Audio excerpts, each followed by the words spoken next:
and welcome to Books 101. Today I'm chatting about the first book in the Maze Runner trilogy, Maze Runner by James Dashner. The last name really matches this book. If you have not read The Maze Runner, it's about a guy called Thomas, who one day wakes up in this lift. He has no memory of who he is. All he remembers is his name. When he wakes up, he's not alone. When the doors to the lift open, there's all these other males, and they're around his age, which is around like 15, 16, 17. We don't really know.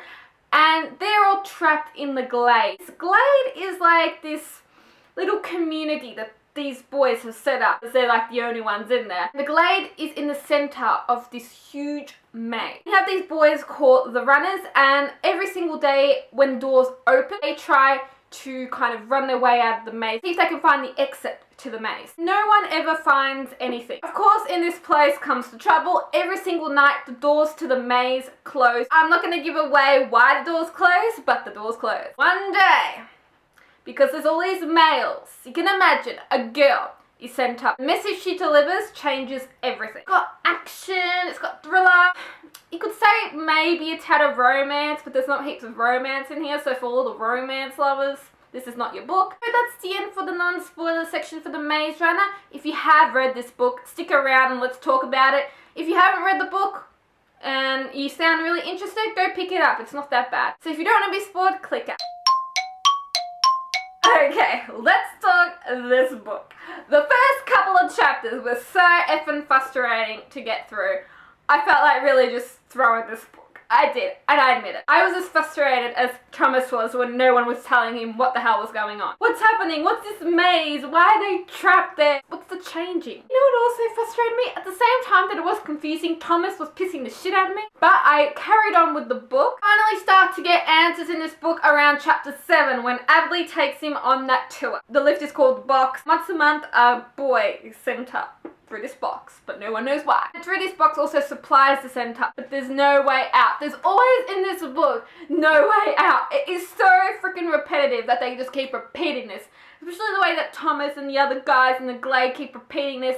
It gets really annoying. Like, there's no way out. I think we know that there's no freaking way out. You know what else gets really on my nerves in this book? The language. Shack, shank, greenie, chuck, chug, chugga-ba-ba-ba, skank. All their little language code words annoyed me. It's like, how much can you swear in this book without actually swearing? Obviously, all of them mean fuck. So, literally, they swear a lot in this book. Like, what are you teaching these kids? And you didn't even know why the hell these words were even made up. Those words and the way they used them in every single sentence just reminded me like they were in the Wild West or something. I feel like they have this Tennessee accent going on, even though they don't. Oh, I didn't even know. So everything changes when the girl arrives, which is Teresa. Before I read the book, I thought, oh yes, this is gonna be exciting. We're gonna get a girl in here. She's gonna be kick-ass the whole book. She's gonna be like an awesome character. Yeah, she was in the coma for half of the book. We didn't even get to know her till like the final couple of chapters, and even then we still didn't get to know her. Thomas then gets these weird thoughts in his head saying, I must be a runner. I have to be a runner. You don't even know where these thoughts are coming from. I think they're actually coming from Wicked themselves. Like, Wicked toyed with their brain in some way, and these things are getting said by Wicked, but of course, in this book, you don't know. Grieve, it's these weird little mechanical shits. They piss me off so much in this book. How did James Dashner think of this stuff? Minho, I loved the dude. I don't know. I had no other words. I just loved the dude. And Nuge, I thought he was pretty cool. He always had the right things to say. Gally. Oh, that kid. Oh my god. He had problems.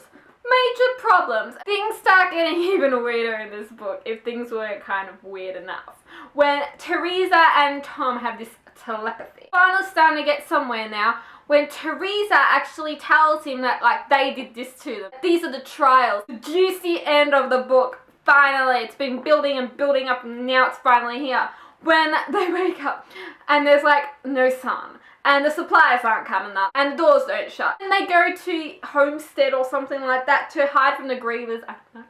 Because apparently now, since Gully, the weird one, told them, oh my god, they're gonna take one of us a night. Oh, and apparently they do. I'm thinking, boy, you're in the middle of a building here. Why not hide in the basement? Okay? Just hide in the basement. Like, they have a basement. You don't even know how big it is, so I don't know. But here's just the thought, hide in the basement, because you can shut the doors and kind of hold them or whatever you do with them, and the grievers won't find you in the basement.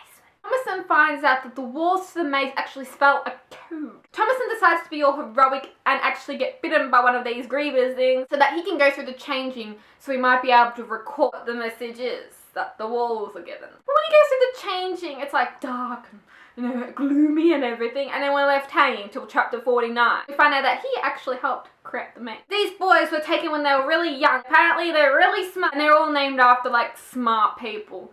I'm like, it's kind of like Survivor. And him and Teresa were used by the maze creators to create the maze. Then they make this grand plan to actually turn off the maze in this computer station, which is located through the griever hole, which they have to go through to get there, and it's weird. It is weird.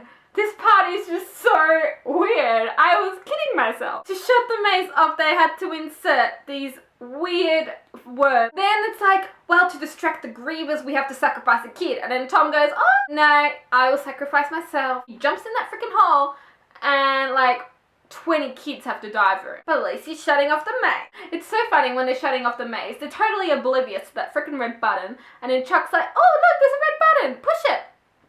Oh my god. When you think it's safe and it's gonna end, this book just keeps going on. All the gliders kind of jump through the griever hole. They go through this black chute, and when they shoot out the other side, there's this woman standing there. Gully appears. We thought I saw the back of him. He appears. Oh my god, and he was gonna kill Thomas, and then Chuck dived in front of Thomas. I'm thinking, Chuck, why? Okay, you know, Thomas is the lead, yada yada yada, but Chuck, really, seriously, could have just pushed him. You didn't have to jump in front of the dude. They find out that there's this disease called the flare. Kind of reminded me of World War Z. They're the ones who are supposed to kind of beat and find the cure. And then, you know, they get rescued. Talking to Teresa in his head, and he fades off to sleep.